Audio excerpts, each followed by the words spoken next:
Hello, thank you. Yes, thank you for coming. No, you have the drinking problem.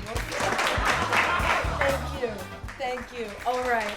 Hey guys, thank you for coming to this podcast. Today, we are diving deep into ethical dilemmas. So let's get into it. Man, when I think of ethical dilemmas, I get stuck in a pondering state. I'm in a whirlwind of thinking to no end, and it seems like I can never quite find an answer to any ethical dilemma until I look through the lenses of other theories. So welcome to Ethical Exploration, where we delve deep into moral dilemmas and ethical theories.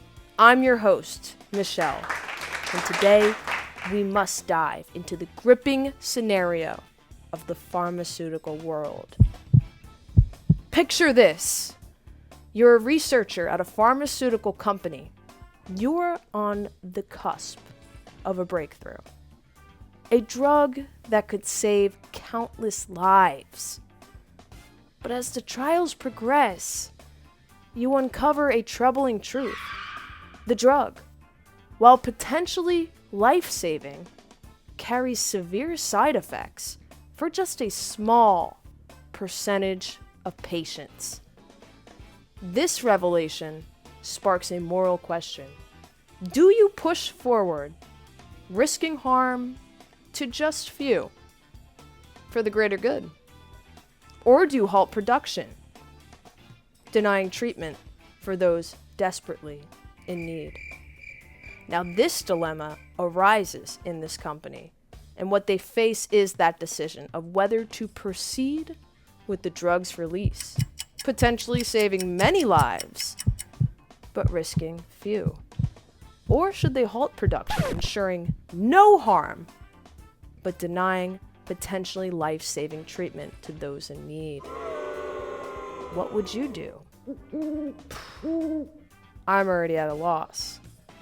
See, when I think about this, I'm thinking 100 different ways, and I seem to just ponder without a solid answer to this question. And that is why we are going to now take a look at 3 theories that battle this ethical dilemma in their own ways. Through the eyes of these theories will we see an answer, and they will vary, which is the most fascinating part of ethics. They vary. It's such a gray area. It is such a gray space of thought, of thinking, of pondering. It seems to never be just black or white, simply gray. So now we will dive deep into the 3 theories and look through the eyes of those theories at this pharmaceutical situation. Let's go.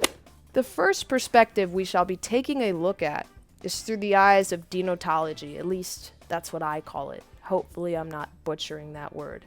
Deontology. Now, from a deontologist perspective, that focus would adhere to moral duties and principle. Here, the pharmaceutical company would have to evaluate whether it is morally permissible to produce and release drugs despite the potential harm to a minority of patients. So, a deontologist would still want to reevaluate the situation because of the adhere to the moral duty of humanity. So let's continue. Deontologists might argue that it is unethical to unintentionally harm even a small number of individuals, regardless of the greater good. Harm doesn't seem to discriminate here from the deontologist's perspective, which seems to always be the case when we look at writings and quotes or whatnot from these theories. Now, like I said, a deontologist might argue that it's unethical to unintentionally harm even the smallest number of individuals regardless of the greater good, as it violates the principle of treating each person as an end in themselves, not merely as an end to a mean. So, that is a huge part of deontologists, the biggest part of how we are using people, and I'll repeat that one more time because this encompasses deontology's theory, I believe, in my opinion, in those words. So I'll say that one more time. It violates the principle of each person as an end in themselves, not merely as means to an end. Yes, that pretty much soaks up, encumbers a deontologist right there. It's almost like, it's in my world, it almost feels like string theory. It's karmatic. It's affects other people. It affects other people on a greater level. Well, then you need to take inventory, is what a deontologist would say. And hopefully I'm saying that word properly, because you're probably screaming right now if I'm not. So hopefully that is the way you say that word. Okay, so that right there wraps up my deontology perspective on that scenario. And we're going to look at the next perspective, the consequentialism. If I can ever say that word right. Yeah. The consequentialism. Jesus. You guys, the words really get you. And I'm leaving this in the podcast because it's a podcast, right? It's supposed to be live. A consequentialist, which is another way of looking at this theory, let's look through the eyes of a consequentialist, would analyze the ethical dilemma based on the consequences of different actions. So, makes a lot of sense. It's right in the name. They would analyze the ethical dilemma based on the consequences of different actions. They might argue that the overall greater good lies in releasing the drug, as it has the potential to save many lives. However, I think they would consider the potential harm caused by that drug and weigh it against the benefits of the whole, solution. If the benefits outweigh the harm, a consequentialist would advocate for the release of the drug. Because if the benefits outweigh the harm, the consequentialist would advocate for the release of the drug. Because, as a consequentialist, someone who's concerned about consequences, if there are less consequences and there's more good, obviously a consequentialist is going to pick the good. And that's the way that person would judge that situation through those eyes. Consequentialists would advocate for the release of that drug, as I said, prioritizing the overall need for positive consequences. So that's really through the eyes of a consequentialist. I like to call them that. It's just a little bit smoother on the tongue. God bless people who can just ring it off all day. Not me. No. And that's a consequentialist right there. Now we have our final theory that we will be looking through as a scope through this pharmaceutical situation I've set up for you guys. And the last theory we will look through, the eyes through, is called ethics of care. Ethics of care. And we're in the pharmaceutical industry, where we give care to people. So this one should go well. Let's listen to this. Now, in my opinion, from the perspective of ethics of care, they would focus more on the nurturing relationships and attending to the needs of those involved. Here, the pharmaceutical company would consider the well-being of both the patients who would benefit from the drug and those who might be harmed by the side effects.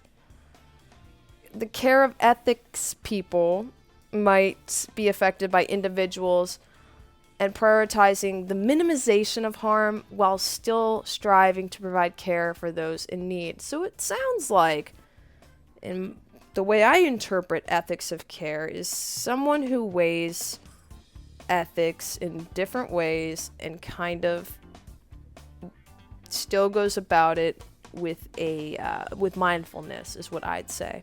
And I'll read that one more time.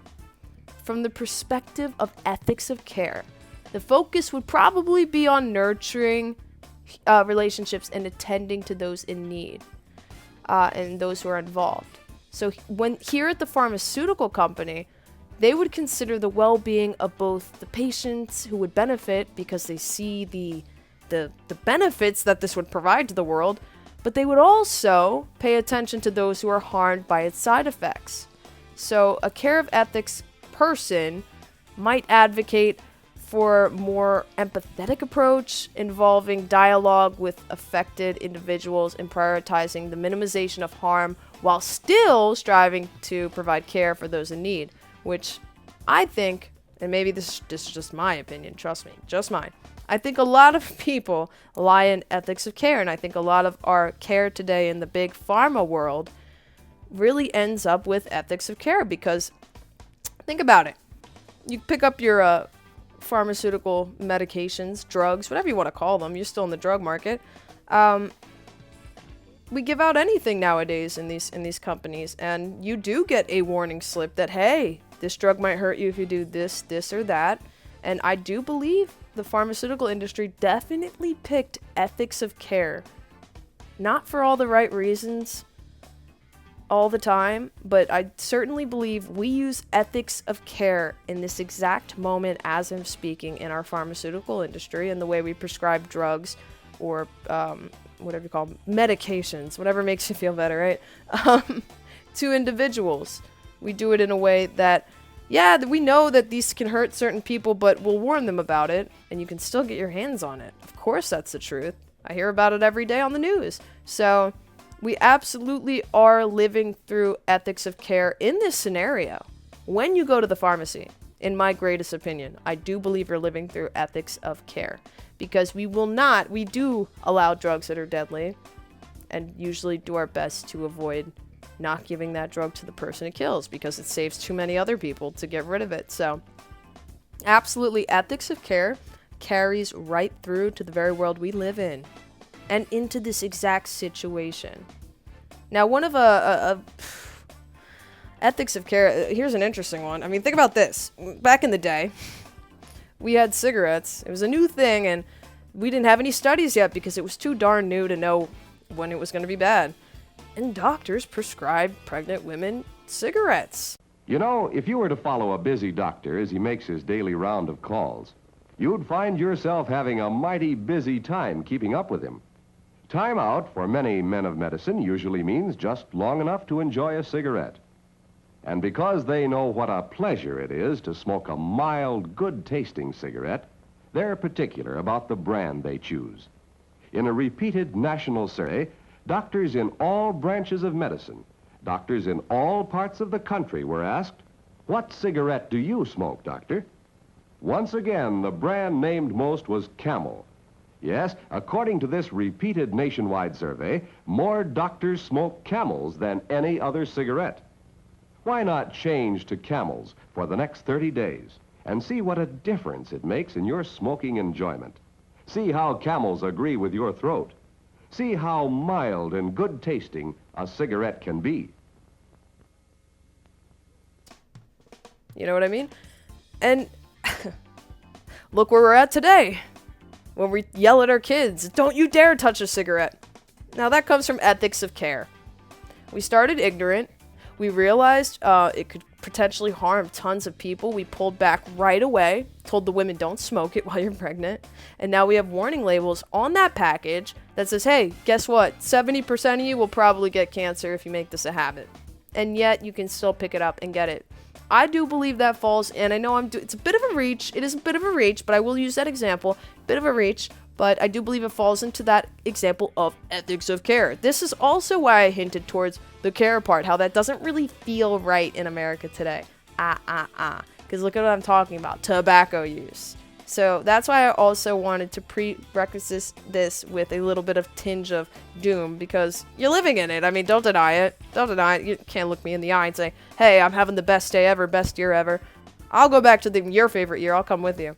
But either way, what we're going through today, ethics of care, is been twisted with capitalism today. So ethics of care is a beautiful theory, and I do believe we carry that forth, but unfortunately capitalism carried a little bit heavier into this world we exist in right now. So it's unfortunate, but hey, I'll be here on Earth as long as I can be.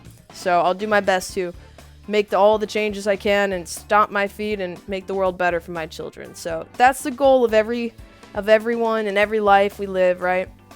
And it all comes down to ethics, because that's what you leave your kids behind with. The ethics of the world. And right now we're living in a world that's, if capitalism was ethics, then we're all good with ethics, okay? But it's not.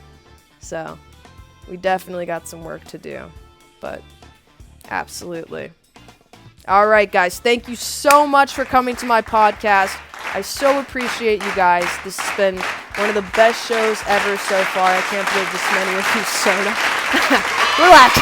Relax, guys. Relax. Listen, I can't get enough of you guys, but man, it's been a great show. I'll be on every Friday night at 7 p.m. on your local news channel. I can't wait to see you guys again. Thank you, guys. All right.